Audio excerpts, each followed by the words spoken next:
le suicide d'Angel Valdor, à Wilfrid Larose.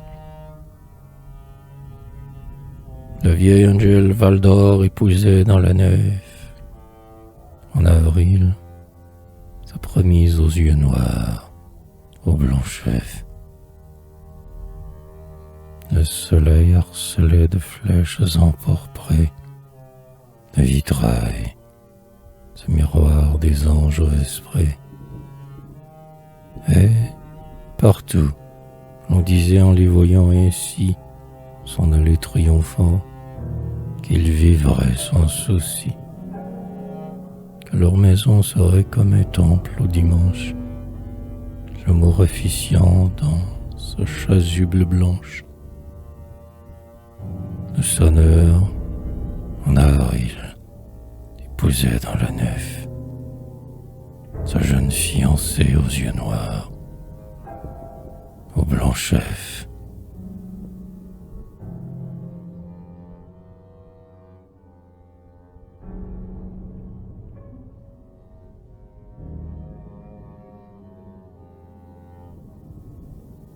Il eut pendant longtemps le cœur libre et joyeux, et les roses d'hymen printanisaient ses yeux.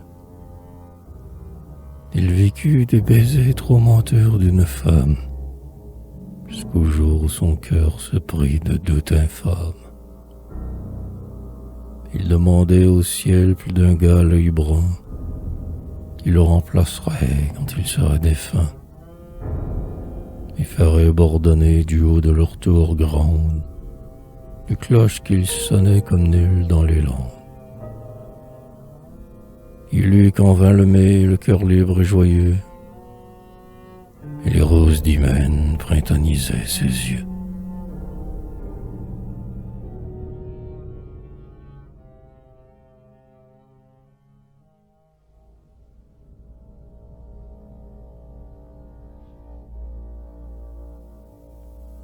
Mais en juin, le sonneur devint sombre soudain. Au soir, il s'en allait souvent dans son jardin, pensif, se promenant plein de peine et de doute. On eût dit son convoi d'amour longeant la route. Il confie à l'astre un peu de tout son mal, plus noir que l'envol noir du corbeau vespéral. Les soucis, la douleur terrassait son courage. Il se sentait gonflé de sourde et lente rage. En juin, ce fut pourquoi, comme cela soudain, il descendait au soir tout seul dans son jardin.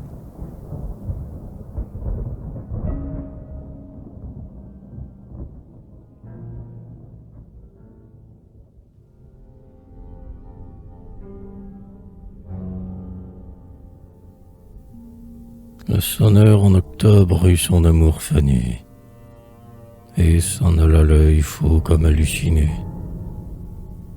Son épouse adultère, la folle hirondelle, avait fui à son âtre, au serment infidèle.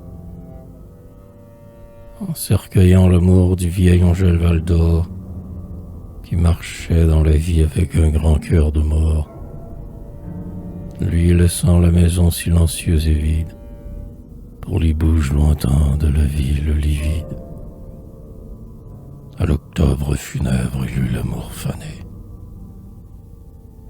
et les macabres pas d'un pauvre halluciné.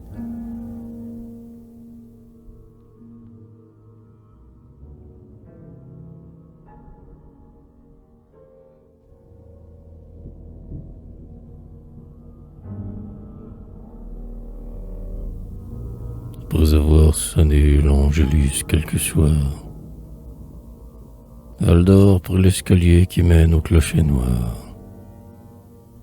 Du bruit de ses sabots l'écho se fit des râles, rauque parmi les tours, sous les étoiles pâles.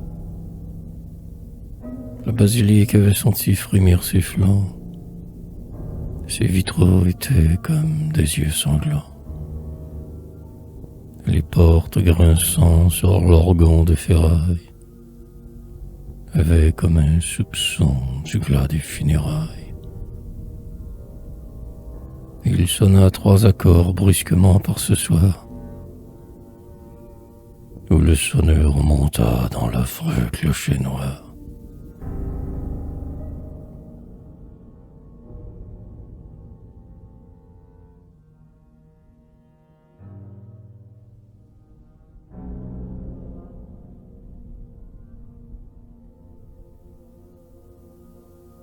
Et novembre est tombé dans les affligements. Voici le roman noir que je pleure aux amants.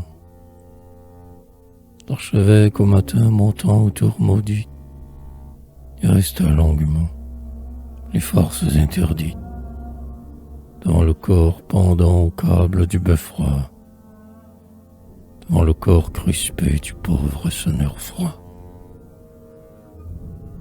Prêtre prononça des oraisons étranges pour cette âme enrôlée aux doigts des mauvais anges, pour le sonneur et pour l'épouse au cœur de fer, quand Val d'Or dit l'églat aux cloches de l'enfer.